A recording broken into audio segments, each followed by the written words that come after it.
प्यारे बच्चों, कल हमने जो चैप्टर शुरू किया था कीमत निर्धारण, उसका पहले पार्ट में हमने बात की थी कि बाजार के कितने रूप होते हैं और दो प्रकार हमने बताए थे, पूर्ण बाजार और अपूर्ण बाजार। ठीक है, चैप्टर का नाम क्या है? कीमत निर्धारण। तो आज हम बात करेंगे कि किसी भी बाजार में किसी वस्तु की जो कीमत होती है वो किस प्रकार निर्धारित होती है। बाजार में जो कीमत होती है वो दो शक्ति, यानी कि किसी भी वस्तु की बाजार में कीमत को दो शक्तियाँ निर्धारित करती है, एक है मांग और एक है पूर्ति। ठीक है, तो जिसे हम कहते हैं डिमांड और सप्लाई। तो वस्तु की मांग, ये हमेशा याद रखना, मैंने पहले पढ़ाया भी है मांग के नियम में, किसी भी वस्तु की मांग और उसकी कीमत में विपरीत संबंध होता है, यानी कि उल्टा संबंध होता है। विपरीत संबंध का मतलब ये होता है जब किसी वस्तु की कीमत बढ़ती है तो उसकी मांग घटती है और जब कीमत घटती है तो मांग बढ़ती है। तो इसे हम कहते हैं there is a inverse relationship between demand and price. कीमत और मांग में उल्टा संबंध होता है। इसीलिए उल्टे संबंध होने के, विपरीत संबंध होने के कारण ही जो मांग वक्र होता है किसी वस्तु का, वो बाएं से दाएं नीचे को गिरता हुआ होता है। यह आपको याद रखना, एक नंबर में बहुत क्वेश्चन आता है कि मांग वक्र की प्रकृति या मांग वक्र का आकार कैसा होता है। तो मांग वक्र बाएं से दाएं नीचे को गिरता हुआ होता है, इस शेप में मांग वक्र होता है। ठीक है, तो मांग वक्र, कीमत और मांग के बीच कैसा संबंध हुआ? विपरीत संबंध। अब दूसरी चीज जो हमें कीमत निर्धारण में चाहिए वो क्या है? वस्तु की पूर्ति, यानी कि सप्लाई ऑफ गुड्स। किसी वस्तु की कीमत और मांग में तो उल्टा संबंध होता है, लेकिन किसी वस्तु की पूर्ति में और उस वस्तु की कीमत में सीधा संबंध होता है, direct relationship between price and supply. किसी वस्तु की पूर्ति व कीमत में सीधा संबंध होता है और सीधा संबंध होने के कारण जो हमारा सप्लाई कर्व होता है, पूर्ति वक्र होता है, उसकी आकृति कैसी होती है? उसकी आकृति होती है बाएं से दाएं ऊपर को चढ़ता हुआ। ये देखो, तो डिमांड कर्व यानी मांग वक्र की आकृति कैसी होगी? बाएं से दाएं नीचे को गिरती है और पूर्ति वक्र होगा इस शेप में, बाएं से दाएं ऊपर को उठता हुआ। तो हमें कीमत निर्धारण के लिए यही दो चीज चाहिए, मांग और पूर्ति। अब हम एक उदाहरण के माध्यम से समझाएंगे कि बाजार में एक वस्तु की कीमत किस प्रकार निर्धारित होती है, यानी कि मांग और पूर्ति के द्वारा किस प्रकार निर्धारित होती है। यहाँ हमने एक उदाहरण लिया, तालिका के द्वारा दिखा रहे हैं। यहाँ वस्तु की कीमत है जो रुपए में दिखाई गई है और ये वस्तु की मांग और पूर्ति है, डिमांड और सप्लाई है। तो ये वस्तु की कीमत है 50 रुपये, 40, 30, 20 और 10। जब वस्तु की कीमत 50 रुपये है तो मांग कितनी है? 100, यानी कि 50 रुपये पर उस वस्तु की 100 इकाइयों की डिमांड की जाती है। जब कीमत घटकर 50 से घटकर क्या होगी? 40, तो मांग कितनी होगी? 100 से बढ़कर 200। कीमत जैसे ही 30 रुपये हुई घटकर तो मांग भी बढ़कर 300 रुपये। यानी कि इस तालिका से हमें ये पता चलता है कि जैसे जैसे कीमत घटती जा रही वैसे वैसे मांग बढ़ती जा रही है। या हम नीचे से देखें, जैसे जैसे कीमत बढ़ती जा रही वैसे वैसे मांग घटती जा रही। इसे किसे शो करा? ये कीमत और मांग के बीच संबंध को दिखा रहा। जैसे हमने पहले बताया कि कीमत और मांग में उल्टा संबंध होता है, अगर कीमत घटेगी तो मांग बढ़ेगी और कीमत बढ़ेगी तो मांग घटेगी। उस चीज़ को ये तालिका शो कर रही है। ऐसा ही पूर्ति के रूप में देखो, जब कीमत 50 रुपये है तो सप्लाई पूर्ति कितनी है? 500 इकाई, यानी कि उस वस्तु की 500 इकाइयों की पूर्ति की जा रही। कितनी कीमत पर? 50 रुपये पर। और जैसे जैसे कीमत घटती चली गई वैसे वैसे पूर्ति क्या हो गया? घटती चली गई।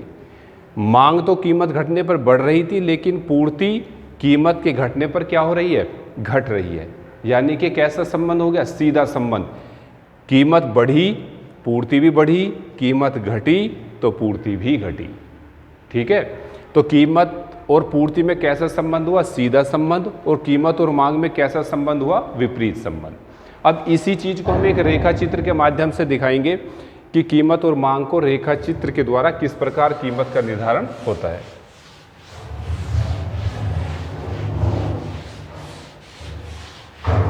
रेखा चित्र खींचने के लिए, रेखा चित्र जो खींचेगा वो किसके आधार पर होगा? इस तालिका के आधार पर। आपको पहले एक तालिका बनानी पड़ेगी, उसके आधार पर आप रेखा चित्र बनाओगे।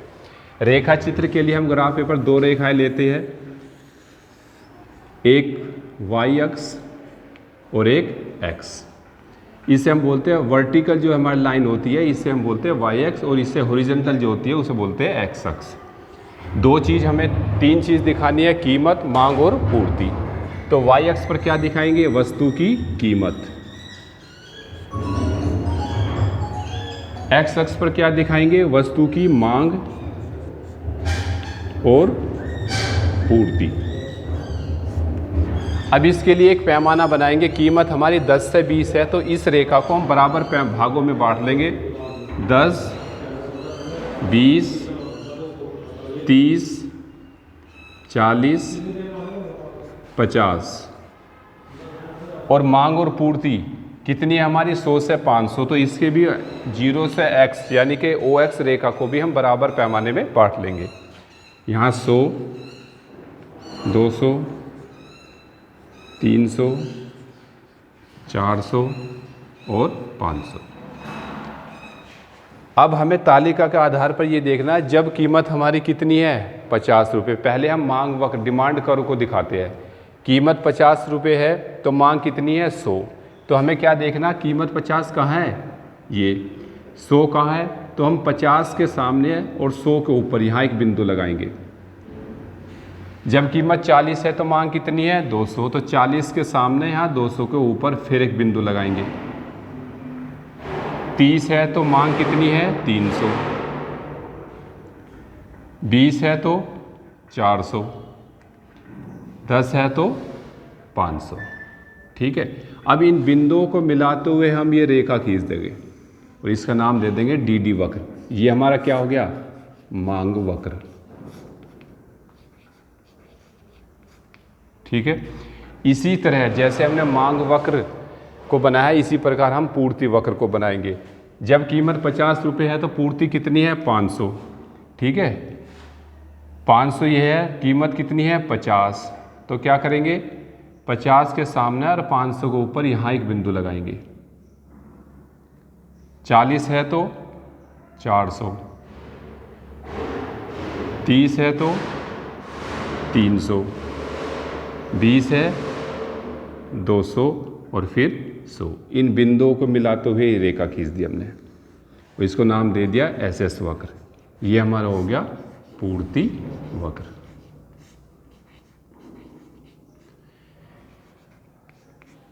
रेखा चित्र से तुम्हें पता चलता है दोनों रेखा है, यानी कि मांग वक्र और पूर्ति वक्र एक दूसरे को कहाँ काटती है? ई बिंदु पर। यानी कि जब कीमत 30 रुपये है, 30 रुपये कीमत होने पर वस्तु की मांग कितनी है? 300 और पूर्ति कितनी है? 300। यानी कि अगर हम ये कहें कि बाजार में वस्तु की कीमत ना तो 50 रुपये निर्धारित होगी, ना 40 होगी, ना 20 होगी, ना 10 होगी, क्या होगी? 30 रुपये होगी। क्यों होगी? क्योंकि 30 रुपये पर वस्तु की मांग और पूर्ति आपस में बराबर है। तो 30 जो कीमत है वो संतुलन कीमत होगी और ये हमारा संतुलन बिंदु हो गया, ई बिंदु। यानी कि जिस बिंदु पर मांग और पूर्ति आपस में बराबर होते हैं वही कीमत वस्तु की बाजार में निर्धारित होती है। यही दो शक्ति है जो किसी भी बाजार में वस्तु की कीमत को निर्धारित करती है। ये हमारा संतुलन बिंदु है जहाँ कीमत है 30 रुपये और मांग और पूर्ति कितनी है? 30 रुपये है। तो कीमत ना 50 होगी, ना 10 होगी, ना 40, ना 20, क्या होगी? 30 रुपये। तो इस प्रकार हम पूर्ण बाजार में एक इंडस्ट्री में हम उद्योग की बात करें, ना कि फर्म की। उद्योग में कीमत का निर्धारण होता है जहां मांग और पूर्ति आपस में बराबर होंगे। ये चैप्टर तुम्हारा छोटा चैप्टर तक कंप्लीट हो गया। कल मैं इसके क्वेश्चन आंसर भेज दूंगा, वो आपको नोट करना। अगर कोई इसमें आपको समझ में ना आया हो तो दोबारा मुझे व्हाट्सएप के माध्यम से लिखकर भेजना, मैं दोबारा इस चीज़ को समझा दूंगा।